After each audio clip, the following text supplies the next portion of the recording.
Good evening, students. Let us now discuss a topic in management. I think we have done planning, organizing, staffing. So today we will step into directing. Is that clear? We are stepping into directing. Which element of management process this is? Planning, organizing, staffing, directing. So it is the fourth element of the management process. Okay, so what does it imply? What does it include? What does it refer to? It refers to the continuous task of making contacts with subordinates, training them, giving them orders, leading them, and motivating them. So, enabling the subordinates to work with confidence and zeal, to enable the subordinates to give the targeted output. See, it is not all about the plans which will be explained to the subordinates and asking them to do. It does not, directing is a task which ensures that the planned targets, the organized resources, the inducted personnel are able to deliver the output. Remember that. So, for the effective delivery of the output, directing is a very important element. And directing has several elements. Look at the four elements of directing: communication, leadership, supervision, and motivation. So, directing itself is an element of management, and it in turn has four techniques of directing or four elements. They are communication, leadership, supervision, and motivation. So, what is this process all about? It can be instructing, giving instructions, giving guidance, counseling. See, some workers may be dissatisfied, grievance will be there. Some may need appreciation, so motivating people. Some may need to be led, so leading people. So it refers to the process of instructing, guiding, counseling, motivating, and leading people in the organization to achieve its objectives. It is a comprehensive process. So it can be, we saw under staffing, we saw there'll be a coach, there'll be an instructor. So here also, the process of directing also involves guiding, coaching, instructing, all these elements. Is that clear? So you have to note down these elements because you have to note down these steps in the process of organizing, because they will give you 3 correct ones and 1 will be wrong. I mean, they'll give you the directing refers to the process of instructing, guiding, counseling, and organizing the resources for producing the output. So, which is not the correct one? Organizing, because that is a separate function of management. This is a separate function of management. Okay, so it is all about the superior enabling the subordinate to feel happy and satisfied, and wherever needed he has to be counseled, and he may have lot of doubts, he may have some complications, so he need to be clarified, for which this process is supportive.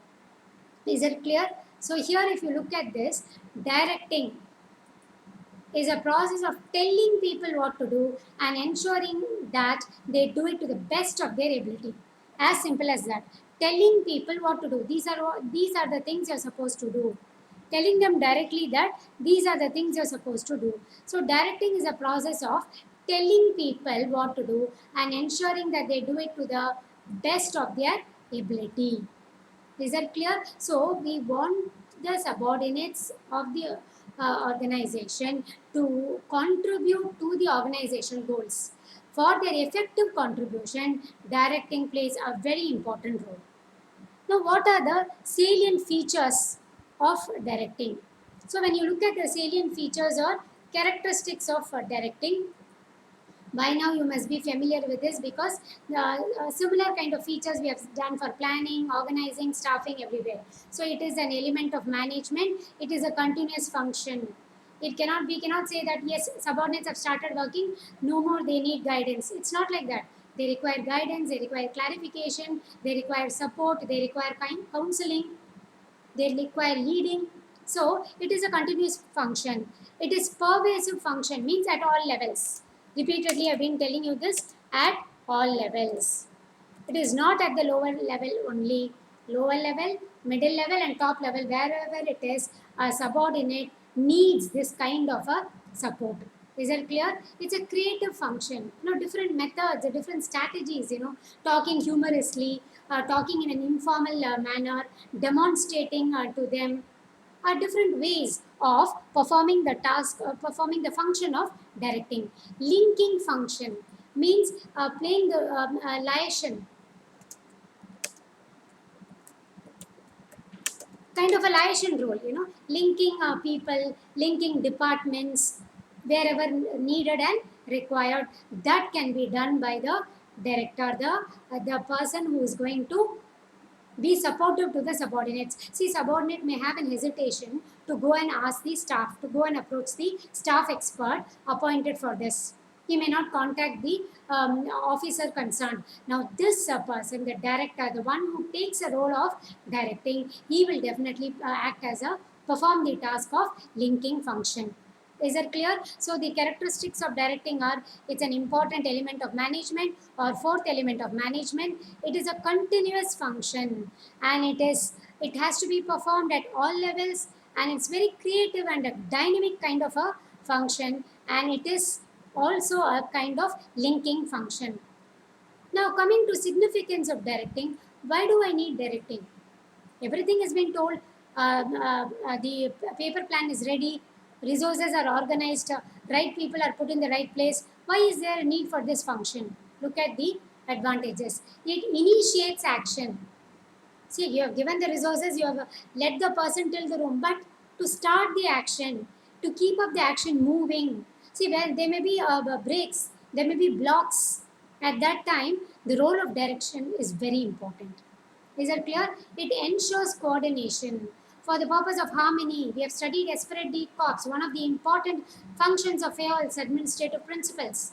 So here again, to coordinate, you do not have the people, we may not have the management having adequate time, but as a part of direction function, the concerned, the managerial personnel will effectively bring about coordination in the organization. And remember, therefore, direction plays a very important role in all kind of group work or teamwork. And certainly, direction promotes efficiency, because subordinates are going to be encouraged, they are going to be led, they are going to be motivated, their doubts are going to be clarified. So, efficient operations will happen. Then, facilitates change. Say, when an organization is planning to induct something very new, when the organization is planning for a change, at that time, certainly it needs, an organization certainly needs the task of direction. Please understand that very clearly. So, the task of direction is very important when the organization is planning change. Okay, and last but not the least, the significance of the function of directing lies in promoting the stability and growth of the organization. The organization has to grow, it has to stabilize itself. We have seen how the in competition and all, when you see competitive markets, I mean, when in case of high competition, definitely there is a need for a person behind the subordinates, at the back of the subordinates, instigating them to work effectively. So you may need them, there may be a need for growth in the market share, sales maximization, profit maximization. All these are possible only if the subordinates are going to contribute to the best of their ability. Look at this. It's a process of telling people what to do and ensuring that they do it to the best of their ability. That's why we say that it assists stability and growth. So directing initiates action, it ensures coordination, it improves efficiency, it facilitates change, it assists stability and growth. Right? What are the principles of directing? These are the general principles of directing. What are they? Harmony of objectives. There is no room for conflict of objectives, either between departments or either horizontally or vertically. Conflict between departments will be detrimental to the interest of the organization, will be detrimental towards the achievement of the organization goals. Therefore, harmony of objectives. We have seen the objective hierarchy. Do you remember the objective hierarchy, which is triangular in nature? So you will have the individual goals, you will have the sectional goals, you have the department goals, and you will be having the organizational goals. So each has to coordinate. Is that clear? So harmony of objectives is a prerequisite. Okay, then maximum individual contribution. Every employee of the organization has his or her role in contributing to the production. Productivity and production adds to the production of the organization. Therefore, it is very important. Principle of directing. Unity of command. One superior, one subordinate.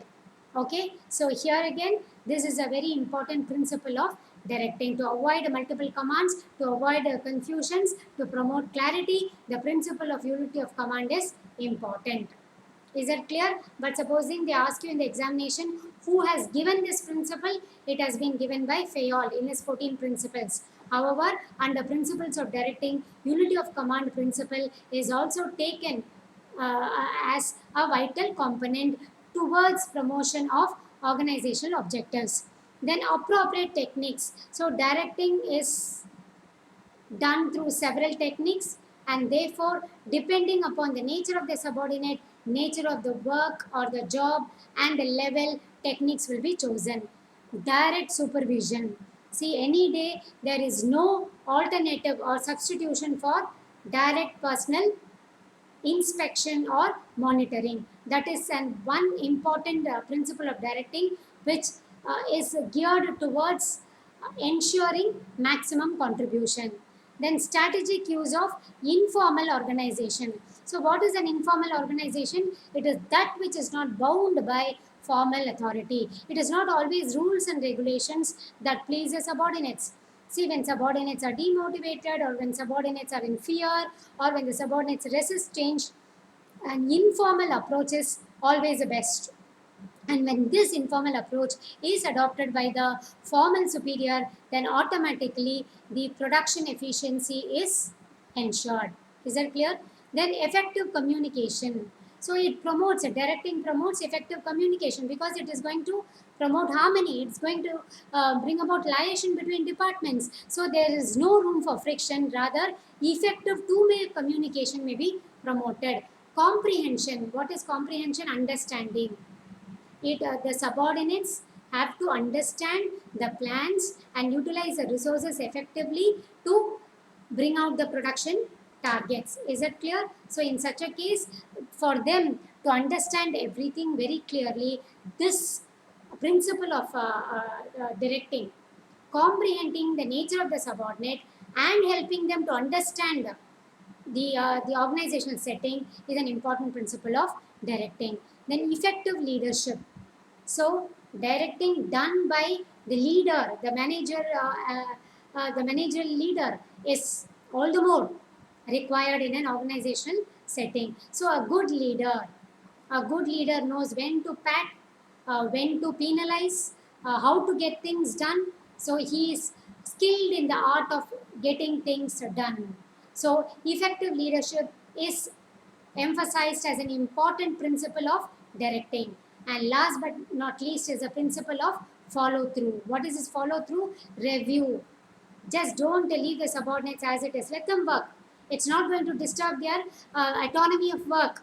But what is that? Having an eye on them. Review. Review is done for what? Revision. Follow through is done for what? Revision. And coming out with better plans. So let us list out the principles of directing: harmony of objectives, maximum individual contribution, unity of command, appropriate techniques, direct supervision, strategic use of informal organization, managerial communication, comprehension, effective leadership, principle of follow through. Right? And the last aspect of this is techniques of directing. What are the techniques? Motivation, leadership, supervision, communication, issues of orders and instructions, delegation. I think delegation we have already done. We will be doing the rest of the other. Now this is just a prelude for just your understanding. It's a prelude for all these techniques. Okay.